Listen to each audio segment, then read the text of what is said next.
회개에 합당한 열매를 맺는 것.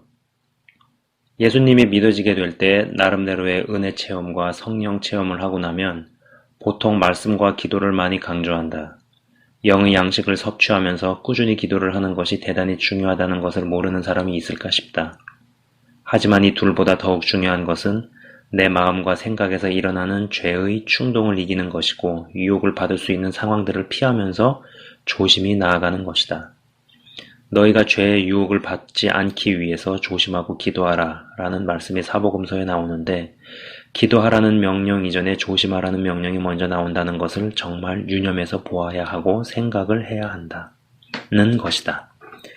사지선다를 풀지 못하는 학생이 미적분을 풀어낼 것이라 생각할 수 없듯이 회개의 열매를 맺어내지도 못하는 사람이 성령의 열매를 맺어낼 것이라 생각할 수 없듯이 조심하지 못하는 사람이 기도를 제대로 할 수 있을까?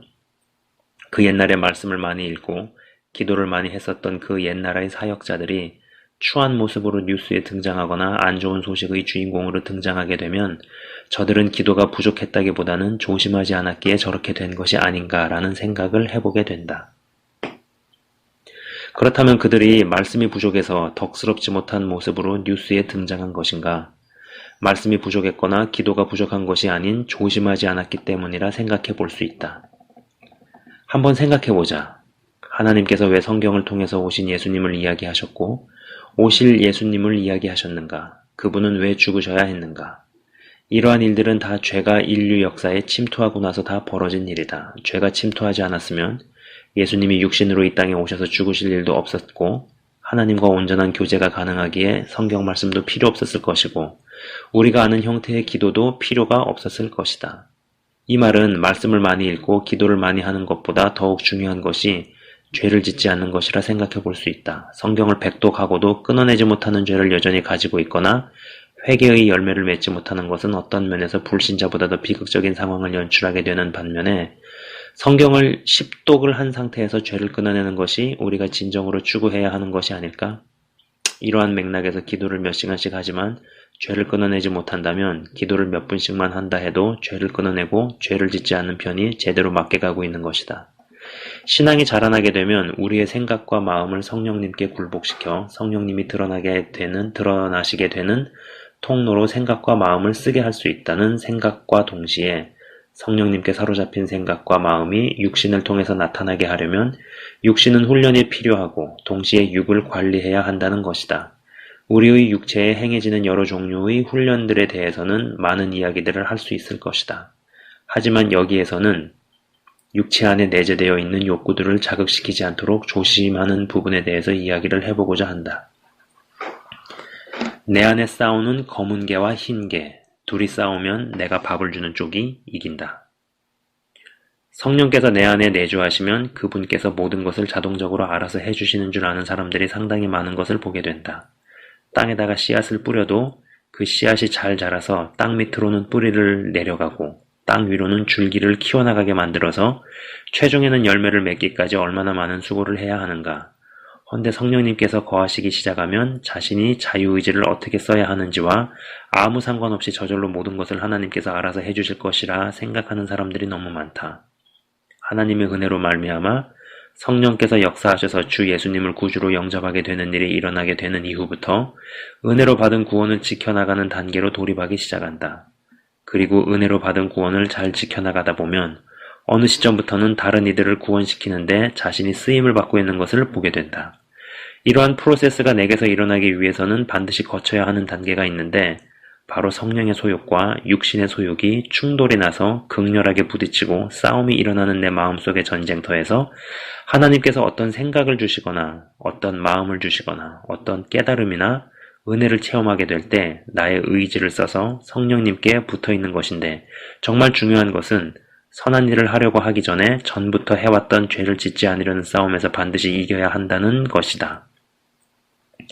즉 다시 말해 성경에 기록되어 있는 하라 하신 것을 하기 이전에 먼저 하지 말라 명하신 것들을 안 해낼 수 있는 것이 훨씬 중요하다는 것이다. 예전에 신문기사나 유명 연예인들의 이혼 소식을 접하게 될 때 상대가 좋아하는 일들을 하면서 관계의 회복을 시도했으나 동시에 상대가 싫어하는 일들을 끊어내지 못했기에 상대가 좋아하는 일들을 한 것이 아무 소용이 없어지고 관계가 파국에 이르게 된 소식들을 접했을 때 상대가 좋아하는 일들을 한 사람들은 내가 관계의 회복을 위해서 얼마나 노력을 했는데 라면서 결국 결과가 이렇게 치닫게 된 이유를 모를 수도 있겠다는 생각을 해보곤 했었다. 차라리 상대방이 좋아하는 일을 안 해도 좋으니 상대방이 싫어하는 일들을 안 해내는 데 성공을 했더라면 관계가 더욱 깊어지고 친밀해지지 않았을지언정 최소한 이혼으로 이르는 일은 없지 않았을까. 사람과 사람과의 관계도 이럴진데 하물며 하나님과의 관계는 어떠한가. 하나님께서 기뻐하시는 일들을 하기 이전에 하나님께서 싫어하시는 일들을 하지 않을 수 있는 능력이 내게 있는가를 먼저 물어야 하지 않을까. 기본적으로는 몸으로 짓는 모든 죄들은 더 이상 반복적으로 짓지 않고 끊어내며 회개에 합당한 삶을 살아야 할 것이다. 여기에서 더 나아가면 몸으로는 선을 행하는 것 같지만 내면의 마음과 생각에서 하나님과 일치되지 않는 마음과 생각을 가진 채 겉으로는 하나님께서 기뻐하시는 일들을 한다면 이는 정말 심각한 것이 아닐까. 주여 주여 내가 주의 이름으로 귀신을 내쫓고 병을 고치고 권능을 행했습니다. 라고 이야기했을 때 예수님께서 나더러 주여 주여 하는 자마다 다 천국에 갈 것이 아니요 오직 아버지의 뜻대로 행하는 자라야 천국에 가리라. 불법을 행하는 자들아 내게서 떠나가라고 말씀을 하셨다. 예수님을 처음 믿기 시작할 때에 몸으로 지어왔던 죄를 끊어내는 것이 정말로 중요하다. 사람들마다 어느 정도의 개인차가 있지만 처음 믿은 자가 자신의 몸을 성령에게 온전히 내어드리고 하나님께서 쓰실 수 있는 통로가 되는 것은 쉽지 않은 일이다. 특히 이 사람이 극심한 죄 가운데서 살아왔고 또 여기에 집안에 흐르는 악한 영들의 기류가 강하다면 더더욱 간단한 일이 아닐 것이다. 은혜를 어설프게 받은 사람들이 하나님께서 기뻐하시는 일들을 행하려고 하는 모습을 볼 때 자주 은혜를 받는 것과 받은 은혜가 털을 잡아서 뿌리를 내리는 것은 완전히 다르다는 이야기를 해주곤 했었다. 자신의 생각과 마음까지만 어둠에 내주어서 육으로는 범죄치 않은 사람들과 자신의 생각과 마음을 넘어서서 자신의 육신도 범죄의 도구로 내어주었던 사람들은 예수님을 믿고 나서 내면에서 일어나는 성령의 소욕과 육신의 소욕의 충돌과 갈등이 상당 부분 차이가 있는 것을 보게 된다. 육신을 악령이 원하는 일에 여러 번 내어준 사람이 죽게 돌아온 경우에는 하나님께서 하라 하신 것들을 할 수 있기 이전에 하나님께서 하지 말라 하신 것들을 하지 않을 수 있는 것이 더 중요하고 이 싸움에서 이기기 위해 정말 처절하게 몸부림치고 대가를 치러야 한다. 이 과정에서 악한 영의 공격과 회방을 얼마나 경험하는가, 치열한 영적 전쟁을 또 얼마나 치르는가. 헌데 이러한 것들을 잘 이겨내고 영이 어느 정도 성장하기 시작하면 싸움의 대상이 바뀌는 듯한 기분이 든다. 적이 바로 마귀에서 자아로 바뀌어 간다는 것이다. 아까 성경 말씀에 주의 이름으로 여러 사역들을 행한 자들을 언급했었다. 주의 이름으로 귀신도 쫓고 병도 고치고 권능을 행하고 그 외에 여러 일들이 진행되었을 것이다. 하지만 이것이 하나님의 뜻이 아닌 내 뜻으로 행했다면 하나님께서 명하신 하지 말라 하신 것을 하지 않으면서 하라 하신 것을 했다고 치더라도 큰 문제가 발생하는 것이 아닌가. 주 안에서 믿음을 갖게 되고 회개에 합당한 열매를 맺어가면서 동시에 성령의 열매를 맺어가면 은혜로 받은 구원을 지켜나가는 단계를 거치게 되고 이러한 단계에서 넘어짐이 없이 잘 나아가다 보면 어느 시점부터는 다른 이들을 구원의 길로 이끄는 단계에 돌입하게 되는데 이때 마음 한가운데 나도 모르게 스며드는 생각은 내가 하나님께 특별하게 부르심을 입고 구별되게 쓰임받는다는 것이다. 이렇게 조금씩 나도 모르게 스며드는 생각에 보호막을 치기 위해서는 특별하게 부르심을 입었어도 전혀 특별하게 부르심을 입지 않은 사람같이 살아야 한다는 것이고 특별히 구별된 것 같지만 특별히 구별되지 않은 것 같은 사람 같은 겸손함이 마음 바탕에 깔려야 한다는 것이다. 그럴 수 있기 위해서는 스스로 알아서 조심하는 것이다. 특히 주님을 만나서 처음에 믿음이 자라나기 시작할 때 스스로 알아서 조심할 수 있는 것이 기도와 말씀보다 어떤 면에서 더욱 중요하다. 아니, 사실 주님을 처음 만났을 때의 단계 이후로 믿음이 성장해 나갈 때 두렵고 떨림으로 너희 구원을 이루는 모든 단계들에서 스스로 조심하는 것이 기도와 말씀보다 어떤 면에서 더 중요하지 않은가? 라는 생각을 해보곤 한다. 은혜를 처음으로 체험하고 난 뒤에 보통 부흥회나 수련회 같은 곳에 참석을 했다가 큰 은혜를 경험하고 난 뒤에 사람들은 여러 가지 결심을 하게 되고 마음을 먹곤 한다. 하지만 정말 희한하게도 꼭 은혜를 받고 온 뒤에 연락이 뜸했던 친구에게서 전화가 와서 같이 술을 먹자고 한다든지 그 외 믿음 성장과 영적인 성장에 전혀 도움이 되지 않는 사람들에게서 연락이 오는 이유는 무엇일까? 그것은 사단이 일을 하기 때문이다. 은혜를 체험한 사람이 영적으로 성장하고 자라는 것을 사단이 기뻐할 리가 있겠는가? 여기서 중요한 것은 은혜로 얻은 구원을 지키는 것이 더 어렵다는 것을 명심해야 한다는 것이다. 1등을 하는 것보다 1등을 유지하는 것이 더 어렵고 더 많은 역량들이 요구되듯이 한 번 챔피언이 되는 것보다 챔피언 벨트를 지켜내는 것이 더 어렵듯이 입성보다 수성이 더 힘들듯이 은혜로 받은 구원을 잘 지켜내는 것은 구원을 얻는 것보다 훨씬 더 어렵다. 우리에게 믿음이라는 씨앗이 심기어지면 그때부터는 이 씨앗이 잘 자라날 수 있도록 지키고 가꾸고 돌보는 일을 해야 하는데 당연히 사람의 수고와 정성이 수반된다. 여기에서 정말 중요한 것이 사람을 만나는 일과 장소를 가는 일에 있어서 조심을 해야 한다는 것이다. 대학을 다닐 때 삼수를 해서 들어온 녀석과 친하게 지냈던 적이 있었다. 같이 일산에 살았기에 학교까지 통학을 할 때도 같이 다닌 적이 많았었는데 술을 너무나 좋아하고 꼭 술을 취하도록 마시고 나면 둘 중에 한 가지를 반드시 하는 녀석이었다. 싸움을 하든지 아니면 처음 본 여자와 잠자리를 하든지. 이 녀석과 군대를 96년도 8월 8일에 입대하기로 하고 병무청까지 가서 신청을 하고 온 뒤에 3학년 1학기까지 끝내고 학교를 휴학했다. 곧 군대를 가야 했기 때문이었다. 헌데 7월의 어느 날 아침에 일어나서 세수를 하기 위해 고개를 숙이던 찰나 허리에서 뿌지지직 소리가 남과 동시에 바닥에 그냥 널브러지고 말았다. 고3 때 운동을 하던 중에 한 번은 반 친구들과 락카페라는 곳을 처음으로 가서 춤을 추다가 허리에 무리가 갔었는지 찌르르 하는 경험을 했는데 그날 이후로 허리가 안 좋아져서 운동을 잠시 쉬면서 한방병원에서 치료를 받은 적이 있었다. 이때 이후로 부상이 완전 치유가 되지는 않고 안 좋아지면 뜨거운 수건으로 찜질을 하고 다시 좋아지면 운동을 하고 이러한 생활을 반복해 오다가 7월의 어느 날 세수하려다가 널브러진 것이다.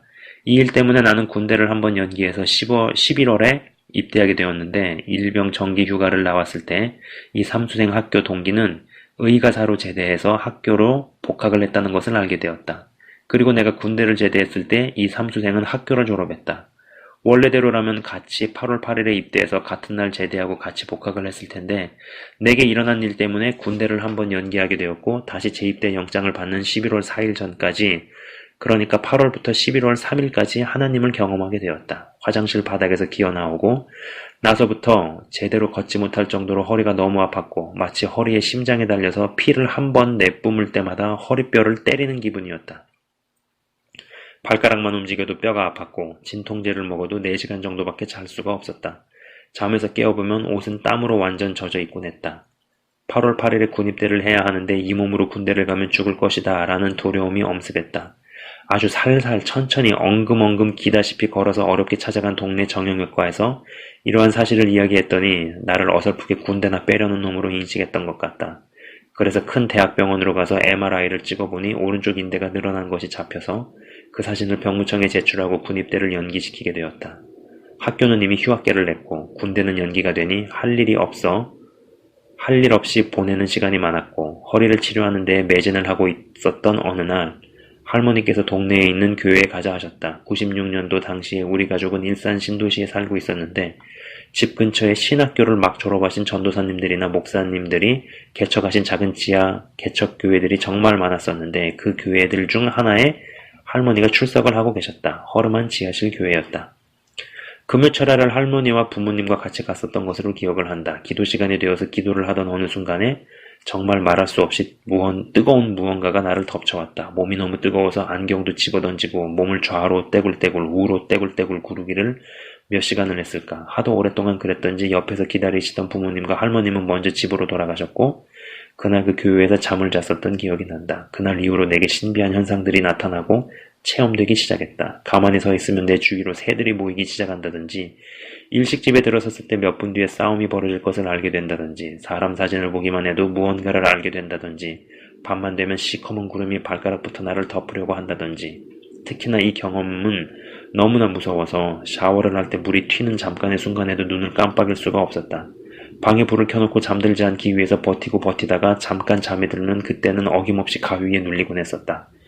대낮에는 그래도 살만하고 버틸만한데 해가 지고 어두워지기만 하면 그 누구에게도 설명할 수 없는 공포심과 두려움이 엄습해오는 것을 버티다가 결국은 군대에 입대하는 그날까지 교회 지하실에서 숙식을 목사님과 함께 했었다.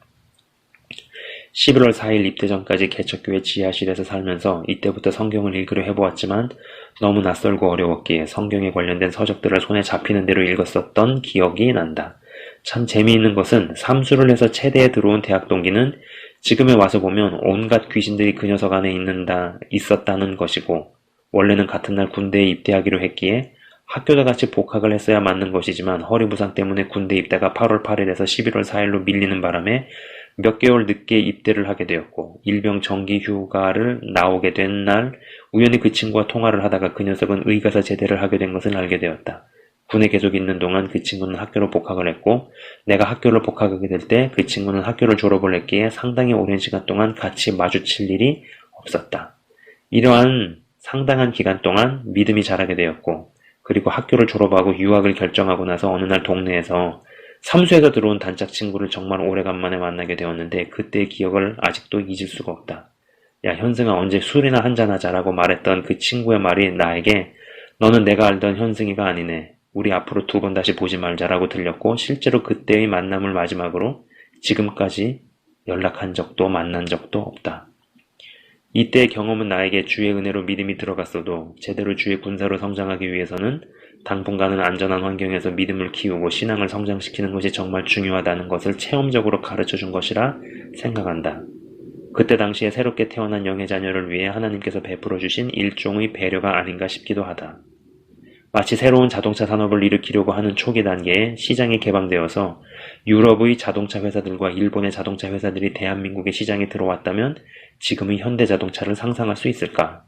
현대자동차가 어느 정도의 실력을 갖출 때까지 정부에서 보호무역을 통해서 자국산업을 보호해주고 상당한 경쟁력을 갖췄을 때 시장을 조금씩 오픈하듯이 주님의 은혜로 믿음이 들어가게 되었을 때 그 믿음을 키우고 성장시키고 자라나게 하기 위해서 정부에서 보호무역을 하듯이 스스로가 자기 자신을 최대한 보호하는 쪽으로 상황과 환경을 하나님의 인도하심에 따라서 설정해 나가야 한다는 것이다. 믿음이 상당히 자라나서 적대적인 상황과 환경 그리고 악한 영향력을 끼치는 사람들 틈바구니에서도 믿음이 위축되지 않고 영이 손상되지 않을 만큼 자라나기 전까지는 말이다. 죄와 죄성과의 싸움. 타짜라는 영화를 본 적이 있었다. 영화적인 완성도도 제법 있었던 것으로 기억하지만 정작 흥미를 불러일으킨 대목은 그 영화의 주인공에게 화투 기술을 어느 정도 가르쳐 주었다는 전직 타짜라는 분이었다. 이 타짜라는 사람은 사기도박판에서 사람들의 눈을 속이는 불법적인 손기술을 써서 화투판을 좌지우지하는 일종의 기술자인데, 그 전직 타짜라는 분의 이야기 중에 가장 흥미를 불러일으킨 대목은 어떠한 계기로 예수님을 경험하고 나서 산간오지로 들어가서 주변과 모든 인연을 끊었다는 것이었다. 이분이 대한민국의 사기도박판에서 최고의 타짜였으면 얼마나 많은 판돈을 불법으로 신기에 가까운 손기술로 벌었을 것이며 그의 생활이 어떠했을지는 쉽게 짐작을 해볼 수 있다. 아마 온갖 죄에 빠져 살았을 것이라 본다. 헌데 그가 예수를 믿고 나서 산간오지로 들어가 살 결심을 했다는 것은 내가 죄에 빠져 살아온 기간이 그리고 죄의 깊이가 일반적으로 예수를 믿게 된 사람들과는 근본적으로 다르기에 이러한 결심과 각오를 하지 않으면 예수님을 믿게 되었어도 얼마든지 죽을 수 있다는 결론에 이르렀기 때문이 아닐까? 우리가 예수님을 믿게 되어도 믿음이 자라는 것도 영역이 강건해지는 것도 사람들마다 다 다르다. 허나 한 가지 분명한 것은 믿음이 자라는 것에 있어서 처음으로 겪어야 하는, 아니 반드시 이뤄내야 하는 단계는 회개에 합당한 열매를 맺는 것이다. 그리고 이 회개에 합당한 열매라는 것은 아주 간단하게 이야기해서 이전에 해오던 죄악들을 더 이상 안 하는 싸움에서 안 할 수 있어야 한다는 것이다. 사람들이 정말 혼동하는 것이 진짜 힘이라는 것을 어떤 것을 하는 것에서 오는 것이 아니고 어떤 것을 안 할 수 있는 데에서 진짜 힘이 온다는 것을 잘 모른다는 것이다. 우리가 몸으로 행하는 대부분의 행동들은 우리 내면 안에 있는 어떤 것이 하게 하기 때문에 하는 것들이 많다. 내 안에 음란함이 있으면 몸은 음란의 도구로 쓰인다. 그리고 몸이 음란한 행위를 하면 할수록 내 안의 음란함은 더욱 강화되고 강화된 음란함은 몸으로 하여금 더욱 강도가 센 음란한 행위들을 하게 만든다. 이러한 와중에 주의 은혜로 말미암아 성령의 역사가 일어났을 때 몸을 계속 음란함의 도구로 써오던 사람이 주님을 알게 되고 믿게 되었을 때 성령님의 은혜로 오랜 기간 동안 강화되었던 음란함이 하루아침에 끊어질 것이라 생각하는가? 본인이 자유의지를 가지고 하나님께로 향하려는 노력과 크고 작은 싸움에서 이기려고 버티려고 하는 수고가 없이 하나님은 사단보다 세기에 내 자유의지를 들여가면서 처절하게 버티고 싸우려는 전쟁이 없이 회개에 합당한 열매를 언젠가는 맺게 될 것이라고 안일하게 생각하는가? 죄에 쩔었던 강도가 깊었던 만큼 빈도가 많았던 만큼 은혜를 체험하고 나서 받은 은혜가 깊숙하게 뿌리를 내리고 자리를 잡게 하기 위해서 해야 하는 것이 바로 죄짓게 만드는 환경과 상황과 사람으로부터 과감하게 자신을 단절시키고 분리시키는 것이다. 예전에 대한민국에서 유명한 깡패두목이나 유명한 범죄자가 감옥에서 하나님을 경험하고 나서 새 인생을 살겠다 내지는 주의 종이 되겠다고 결심하고 각오하고 이러한 소식이 언론 매체에 등장한 적이 있었다. 하지만 훗날의 그들의 모습은 예전에 하던 죄악으로 다시 돌아갔고 그들의 결말과 최후는 정말 비참했다는 것이다. 왜 그들의 최후는 그리 비참하고 회개에 합당한 열매는 없게 되었을까? 그들이 하나님을 안 믿어서 그리 되었을까? 하나님의 사단보다 힘이 없어서 그렇게 되었을까?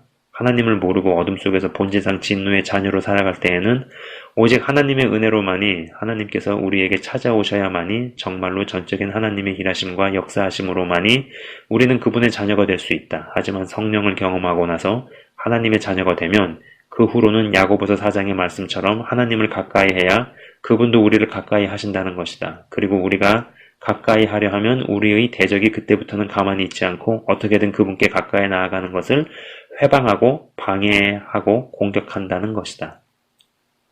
그리고 그렇게 방해하는 가장 센 적들은 외부에도 있지만 내부에도 있다는 것이다.